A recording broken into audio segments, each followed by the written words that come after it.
Okay, so here you go. Transition over. There is a timer in there as well, by the way, guys. Um, Skyward Journey. Yeah, interesting. Yeah, do you know that guy by any chance? Dan Vogt? I have no idea. But it was such an awesome game. I really would like to see what he's done. But yeah, there is a timer in there, guys, and I've also got a little announcement at the end. But without further ado, enjoy. Hope you're all enjoying the marathon so far. I'm going to be doing a run of Data Wing. What's up guys, it's Qua here. Hope you're all enjoying the marathon so far. I'm going to be doing a run of Data Wing in the any percent category. Yeah, I've been running this game for about 2 years now, and it was actually the first game that I found the mobile speedrunning Discord through. So yeah, and the game it's quite fast paced, so it's a bit hard to do commentary on it. But luckily I've got another skilled runner, Al Dragon, to commentate for us. So yeah, take it away. Hello everyone, I am Owl Dragon and I'll be commentating Quara's run of Datawing. Datawing is a game where you are a small triangle and you have to complete a bunch of different levels in order to reach the end. The levels can have different ways of completing them. Some levels you basically just have to get to the end of the level. Other levels you have to do a bunch of different laps around a course, or you may have to beat a level in a certain amount of time. So yeah, here's the run of the any percent category of Datawing. The run starts off with a short tutorial where you will simply tap on either side of the screen to turn in that direction. They are pretty simple controls. In addition, holding both sides at the same time will cause you to brake, but that's only used once in the whole run. The tutorial is completed by entering this portal, which will bring you to the main map of the game. From the main map, you can select different levels. In the beginning here, you have to do the levels in a certain order because they only appear in a certain order. But this first level here, you have to cut that corner pretty quickly. But then here, Quara uses one of the most important mechanics of the game. By going close to a wall and being at a certain angle, you can actually get a lot of acceleration from the wall. The second level here demonstrates it very clearly. What you have to do is, for this whole level, you have to ride along the edge of the map here. And you get a significant amount of momentum by doing this, and the trick is being able to keep this momentum. If you are going too fast and accidentally hit a wall, like you can see a few times happening here, you temporarily lose all of your acceleration and it can slow you down quite a bit. So Quara is doing a pretty good job here of not banging into the walls, but that is a skill that is pretty hard to do consistently. So for this level you have to complete 5 different laps.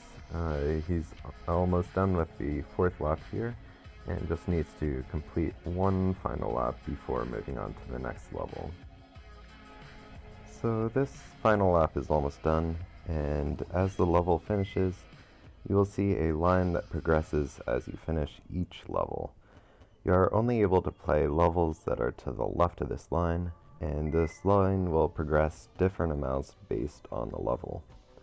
Most levels only have one objective, which is shown by a single solid cube on the main map. Levels can have up to 3 objectives to complete, with the more objectives pushing the line further, and that is used to route this run. You want to try and do more levels with more objectives in order to push the line further.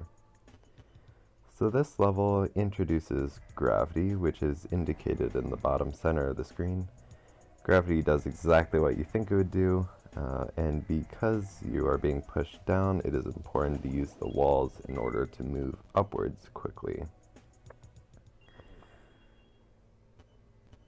So this next level here is an example of where you're trying to beat a bunch of different triangles, and this level has 2 interesting shortcuts. The first one, which was just there, is somewhat tricky to do quickly, but the second one is much easier, and you can skip that level pretty quickly.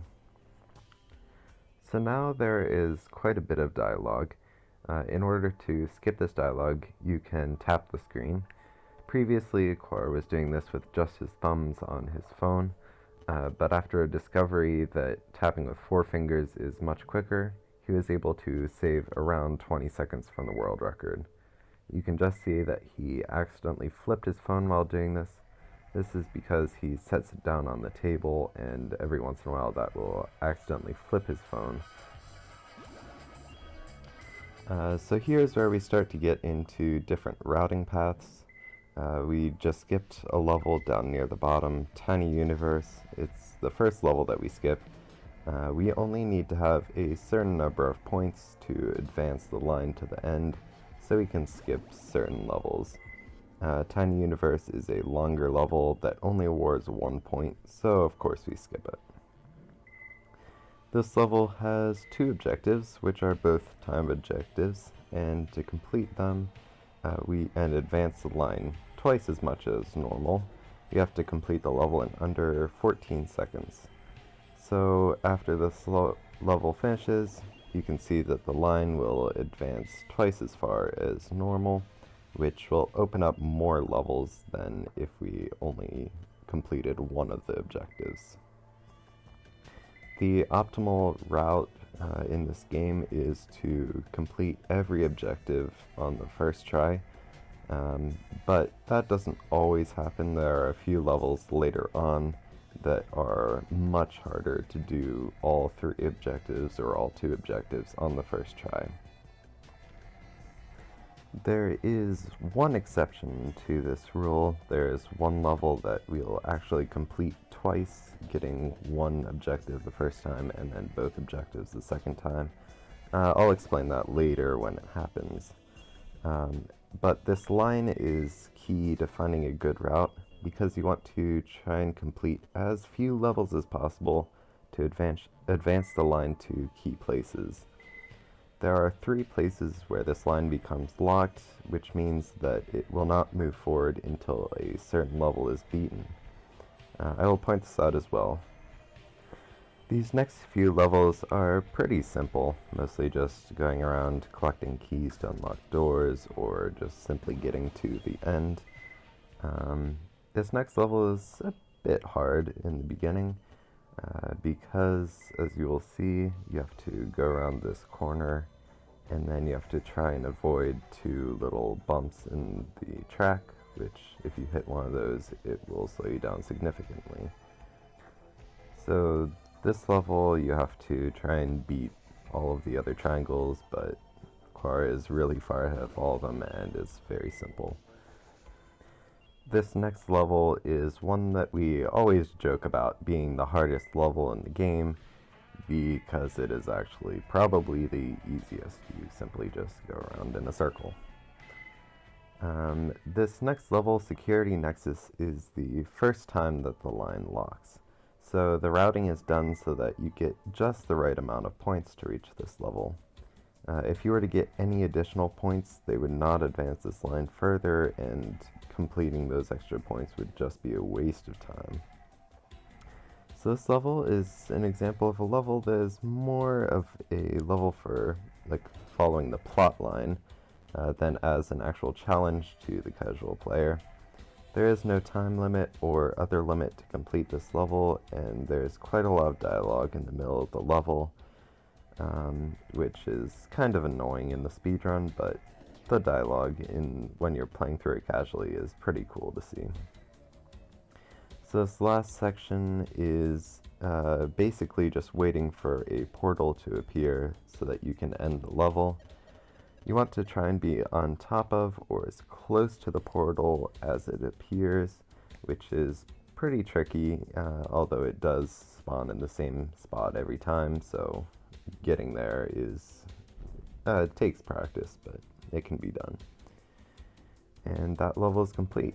So now the game shows you a bunch of new levels to complete, but of course we'll be skipping quite a few of them. So now is the first time that we actually go back and complete a previous level. And this is because after you complete Security Nexus, which was the previous level, it only shows one additional level that you can complete, which is a longer level. But we want to skip that, so instead we go back to this shorter level, which then allows us to unlock more levels. And then we don't have to complete that shorter level, so it's much easier. So this level, there have been a few other levels like this, but it's a kill timer level, which means that there is a time limit to this level, but as you pass each of those flashing lines, it will add additional time onto the timer, which means that you can complete the level before that time gets to 0. So this next level has 3 objectives to complete, which we'll be doing on the first try. But it first starts out with a binary quiz, which happens a few times in the run. You are given a number as we know it, and you have to translate it into binary, which is represented by 0s and 1s. The quiz shows up again with harder numbers, but that can be easily done. So this level features boost panels, which are indicated by the green and yellow areas, and being in one of these areas will make you accelerate quickly. And you want to try and use those boost panels to go as quickly through this level as possible. But in this level, and a few others that have it, it is quite tricky to remain in the optimal line without banging into walls. So we got all 3 objectives there, which will push the line significantly ahead. And this next level is quite tricky. It has a lot of gravity, 3 times the gravity. And this next straight section is really tricky because you want to have as much momentum going up as possible.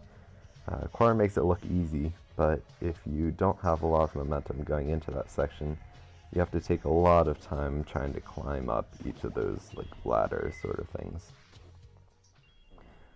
So this next level is one of the exceptions that I talked about earlier.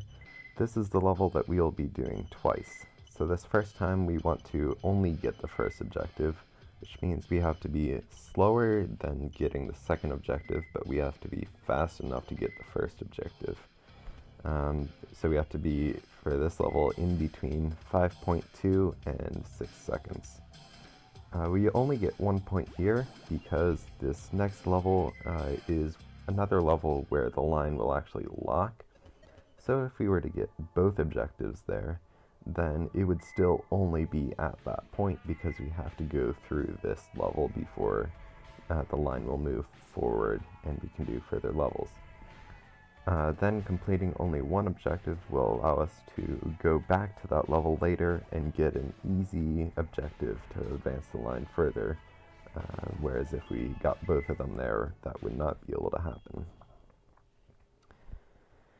So completing this level brings up a whole bunch of new levels, which are more like side quests.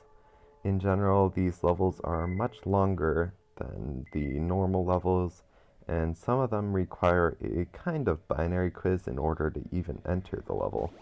So those levels take a lot of time and we want to skip them. The first speedrun of DataWing was not done with optimal routing, and therefore resulted in runners spending a lot of time completing these levels.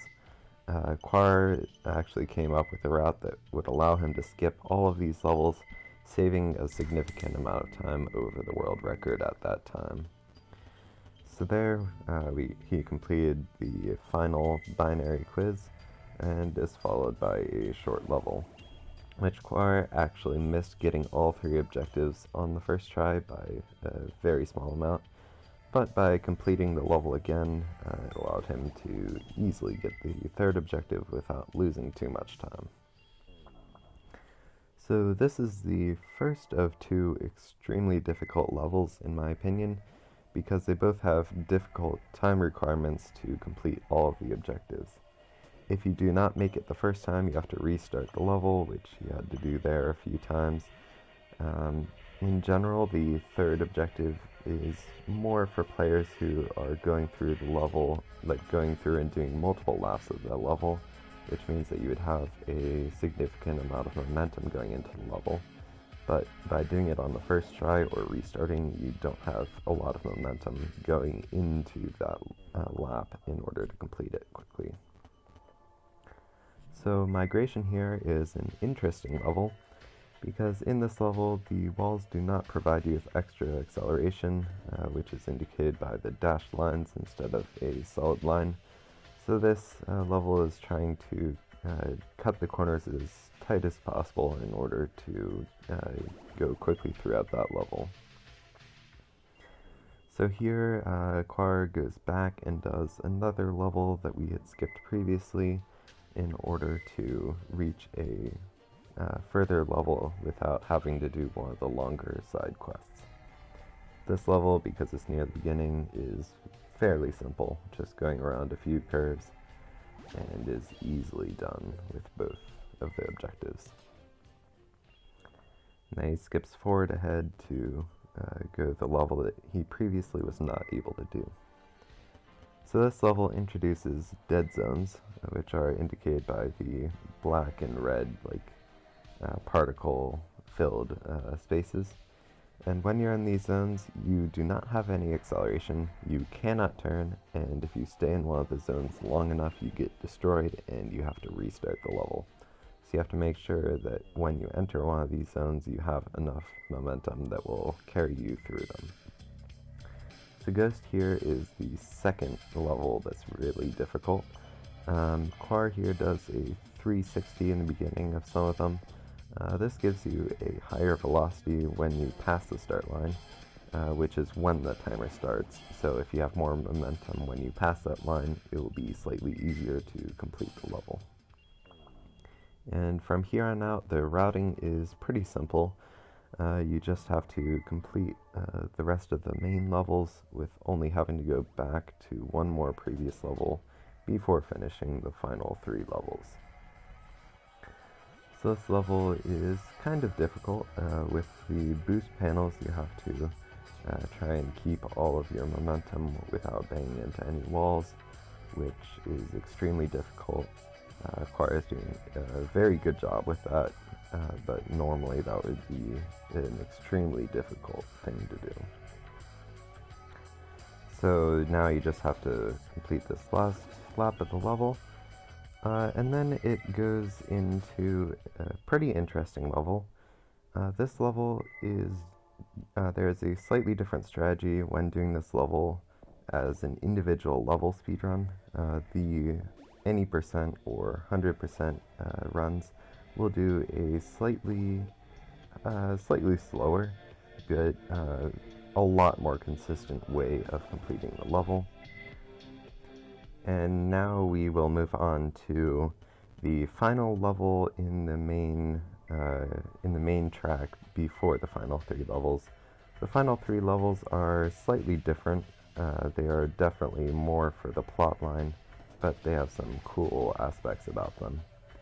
So completing this level is fairly simple. 3 times the gravity, which makes some things harder, but it's mostly just using the boost off of the wall in order to accelerate quickly.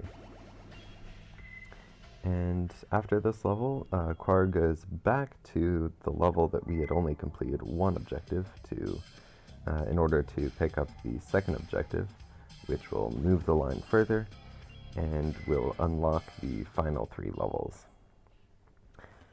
So these last 3 levels are not particularly challenging. They serve more to advance the plot line than they are to make a challenge for the player. So this level is mostly just going around this small circuit and then entering the prism, which this prism is, once we get inside, there is quite a long time of just waiting. You have to wait for some dialogue to appear that you can skip, and that's more just waiting around. I personally like this section a little bit because it gives a chance to take a little bit of a break before finishing out the speedrun, which is about 20 minutes long, so having a little bit of a break can help.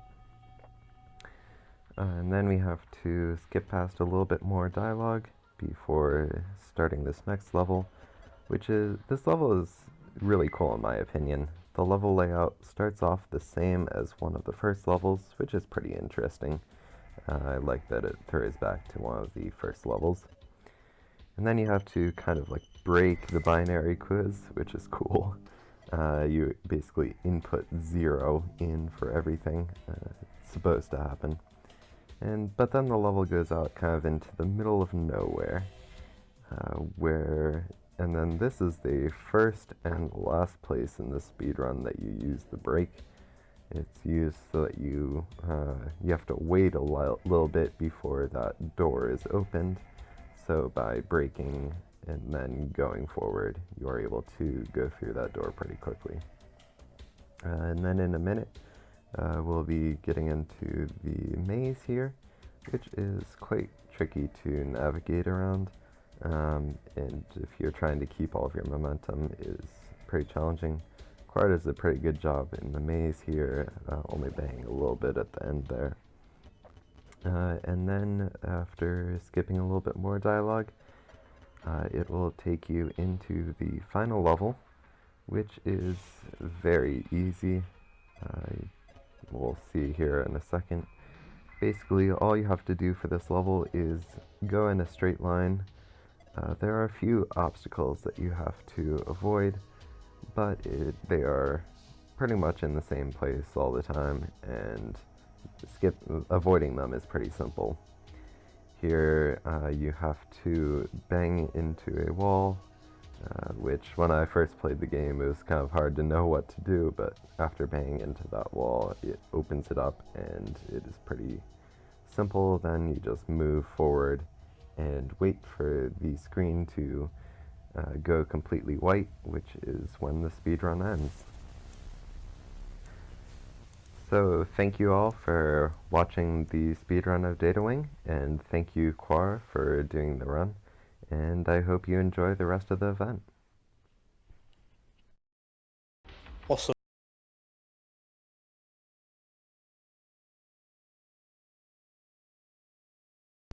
Wow, that was pretty cool.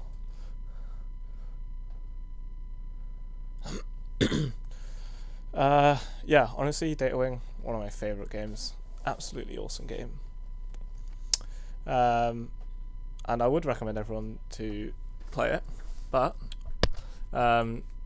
quaristice and Owl Dragon did ask me to put a little thing. Shout out to the Data Wing community. So although this run was slower than the 80% world record, which is held by quaristice as well, this was mostly done as a way to show what an average run of the game might look like. Shout outs to Deville, Dr. Hades, Merple and Quar for discovering new routes and pushing the world record down to where it is now, sub 20 minutes. Dr. Hades was the one who found the amazing strategy of completing Concourse twice, saving around a minute. Data Wing has seen many new runners recently, and we would like to invite anyone and everyone, to give Data Wing a try. I second that, because it's a really awesome game.